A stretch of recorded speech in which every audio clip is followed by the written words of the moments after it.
classification term. Second is about principles of speeches. Now, there are types of speeches according to three. No, we have purpose, we have delivery, and we have occasion where we are using the speeches. For the purpose, there are four basic uh, types of speech according to purpose, and these are mainly to inform or informative, to instruct, or to entertain, or to persuade. However, the principal purpose of speech will generally to one or basic types. The first one is being informative or to inform. The speech serves to provide interesting, useful information to your audience. Basically, this speech gives you some informations found in various articles, researches, news, and other uh, factual pages. No? So, if, for example, a teacher is telling students about earthquakes. So, when a teacher is telling students about earthquakes, usually it came from a various related searches about earthquakes and credible sources such as FIBO, so, and other uh, sciences related to this kind. Or a student talking about her research. So giving some information about research, travelogue about Tower of Peter speaking about something. So those are uh, informative speeches. And this is also an example of formative speech, no? One that I'm doing, listening. It is already in the internet or social. Number two is demonstrative. It has many similarities with informative speech. However, it gives some instructions on how to do it or uh, what topics are giving you a demonstrations just like teaching, but it gives you some of the instructions like measurements, the steps, no, or what are the things you need. So those are demonstrative. For example, how to start your own blog, how to bake a cake, how to write a speech, how to pour rice, and how to take a train. So those are demonstrative speech that you might uh, hear it. You want that you might be hearing in some speeches that has a sequential or in order or part of telling some instructions to you. Number three is persuasive. This is a speech that has a lot of opinions, but basically this give feeling to convince people to change in some ways that they are thinking usually, you know. So the way they think or the way they do something, start doing something they are not currently doing. So it's basically a persuasion giving persuasive speech, no? Or for example, to become an organ donor, you have to convince other people how what are the benefits of being an organ donor, how to improve your health through better eating, fits them, and become a volunteer and change the world. So those are examples of persuasive speech. Now, to entertain is having a pleasure and enjoyment that makes audience laugh. No? So usually this entertainment kind of speech can be used in comedy bars or an introduction to giving speeches, no, before the formal uh, type of speech. No, usually before the formal part, informal part is considered as entertainment speech. No? So this is the time that you can tell jokes, tell funny stories, dramatize an anecdote, tell even a scary stories can be in the form of entertainment speech because there are a lot of are fond of listening to scary stories, no? And they were entertained about it. So there are different um, topics that the people want to hear. Now let's go to the delivery. When we talk about delivery, this is substantial work goes to the careful preparation of an interesting and ethical message. So it is understandable that students may have the impulse to avoid messing it by simply reading it. They would. So when we talk about delivery, it can be an impromptu speaking. This is a short message without advanced preparation. This is on the spot, no? So impromptu speech often occur when someone is asked to say a few words or use special occasion. So usually we can see this in birthday parties or uh, weddings. No, usually they're not informed that they are going to speak in front of the crowd. So that's why it's called impromptu speech. We also have extemporaneous speaking. This is one of the most natural methods of delivering paired speech. You can use an extemporaneous speech to achieve a more natural tone flow style audience. Now, in extemporaneous speaking, this is somehow prepared, but usually when we are giving some topics to the extemporaneous speakers, usually it is 10 minutes before or 20 minutes before of their delivery. So it is still prepared about 20 or 30 minutes. No? That's why it's called extemporaneous speaking. Though there are similarities with the impromptu. So the impromptu is there is no knowledge about the things that they will be saying. It's an on the spot. However, the extemporaneous speaking has already a heads up that they will be saying to the crowd 30 minutes or 20 minutes or 10 minutes before their speech. No? So it's still a natural method during speech. We also have the manuscript speaking. This is a forward iteration of the written message. In a manuscript speech, usually the speaker maintains his or her attention in the printed page, except when using visual aids. So in the manuscript, the difference between the impromptu extemporaneous and this one manuscript is that in manuscript you have a paper in your end, no, or speaking in front. Have a copy of speech. However, um, you don't uh, need to look at the paper the whole time. No, you have to time glance to the audience, have an eye contact, and a facing for them, no, so that it will not sound monotonous. People when you learn the manuscript. Speaking from memory, this is also a part of extemporaneous or say impromptu. However, this is not uh, unprepared. No, this is somehow prepared since you have already a memory of the things that you are going to say in the public or in the crowd. So this is a memorized speaking. It is the habit of recitation of written message that the speaker has committed to memory. Usually they give a memory task a day before when they're going to speak in the crowd. So that's being assigned to them.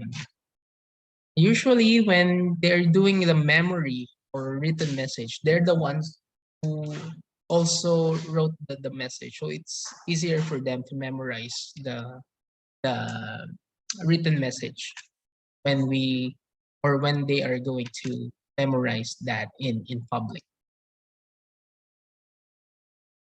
And when we talk about occasion, they're meant to entertain or pay tribute to a person, place, or institution.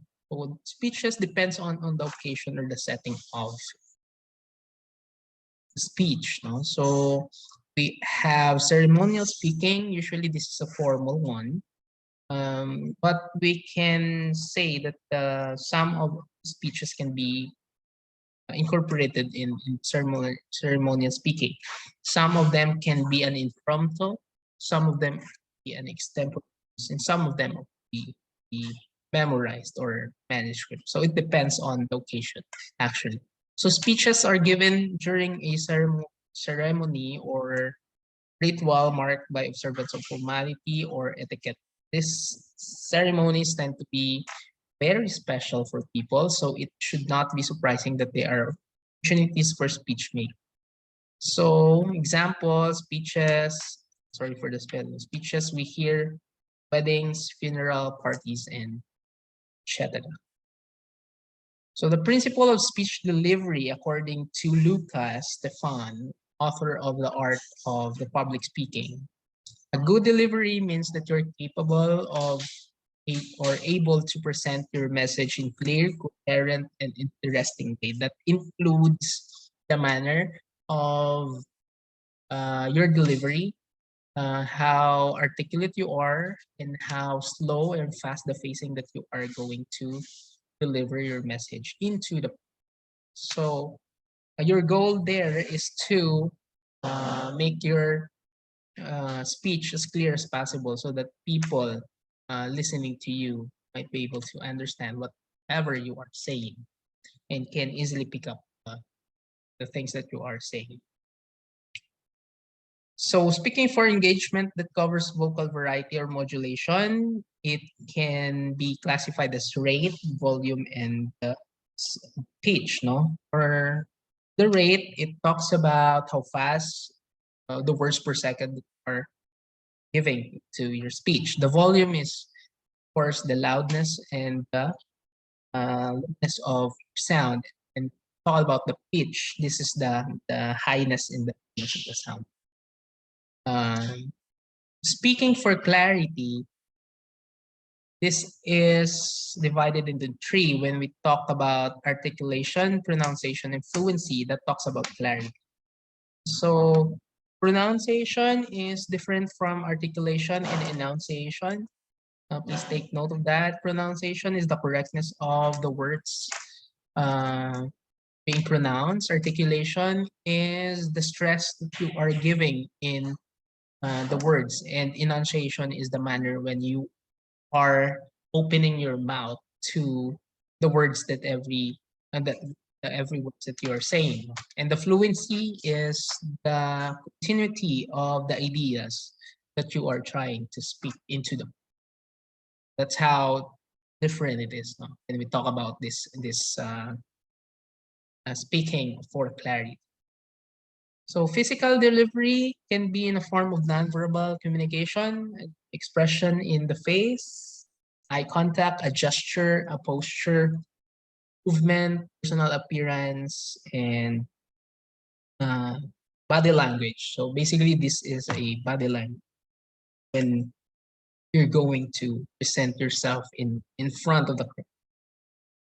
And to add in the physical delivery, I think the posture is very important and gesture, the manner and how you deliver yourself in front of people. No? So usually you're standing in crowd with the chest out and with uh, your eye contact and facial expression. Depends on the topic that you are going to give to the public. So speaking for engagement that covers vocal variety of modulation, what is the rate of speaking? As I've said, it refers to how fast and how slow you are speaking. Volume refers to how loud or soft your voice. And pitch refers to highness and the lowness of the voice when the speaker is speaking. The articulation refers to ability of sound and words being produced. Pronunciation refers to speaking words correctly, including the proper sound, letter, and proper emphasis. And fluency refers to the flow of speaking. Facial expression, often the key determinant of meaning behind the message. Eye contact is an invitation to turn your talk into conversation. Gesture is specific bodily movement that reinforces a verbal message or conveys a particular thought. Posture, the upright position or the posture of your body and indicates professionalism and men sometimes movement the whole day is appropriate in speech, no? Or movement of the body. And personal appearance, it refers to the appropriateness of how you look in front. First, when you go into a formal speech, you have to dress in a formal way. And when you're talking to a mass media, will be, of course, for example, a rally, not obliged to have a formal appearance. So instead, be a casual, being casual for appearance or wear, no, so that will look uh, as relaxed as possible.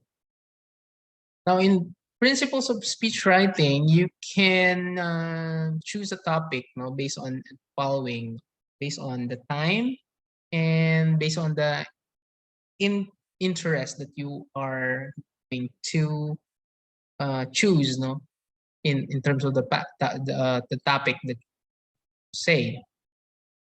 So it can be a novel, can be politics, it can be anything that you can uh, think of, as long as you have to be clear in your delivery and the manner of how you're going to present that in public.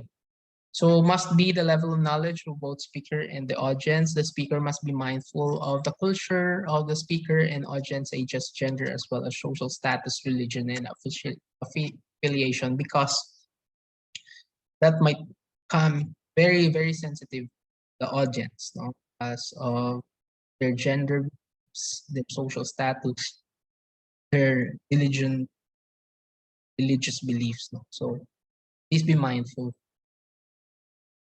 Analyzing the audience, get your guess to demographic data of the audience. For example, the age, the gender, ethnic background, occupation, economic and social status, and many. Know the groups which your audience belongs to, as these groups hold certain beliefs and values. Find out how your audience feel about the topic of your speech and what they already know about. Sourcing the information, you have newspapers, you have Google, you have magazine, journal related searches, search engines, no? And the reading materials best for resource, which is the uh, people when you are going to get their ideas, interview their views. No? It's interview. Outlining and organizing the speech content. Usually, you have to sort the information into categories like statistics, testimonies, and opinions, and also historical facts, and many more.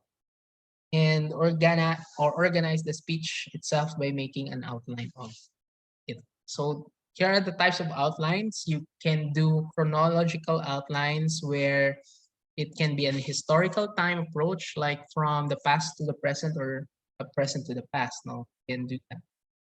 Example, development of Ilocos region, from martial law to present, how Negros became one of the islands of Visayas. No? So those are chronological outlines. Spatial geographic outlines as well, going from one place to another, from one direction to another, and cause and effect, how involves discussion of cause and effect of an issue. We also have the problem solution outline, where it explains a problem and suggests a possible solution. For example, in Manila Bay, where you are suggesting a problem and also where you are explaining problem and also suggesting a possible solution for the problem. Also, topical outline divides the topic into subtopics based on importance or interest value, simply because of the topic requires it, or topics that do not fall under any of the previously mentioned outlines. So for example, social media have made us anti-social. Okay, so be ending here by Nat Turner. Good communication is the bridge between confusion and clarity. So you hear in whatever you are saying. So that is also evident in speeches. Some I know you are already familiar with this because we are have already tackled this in the communication skills. Some sort of review to possibly. Okay, is there any question? If there's a question, you can always ask me in the GC. Okay. Thank you very much for be listening and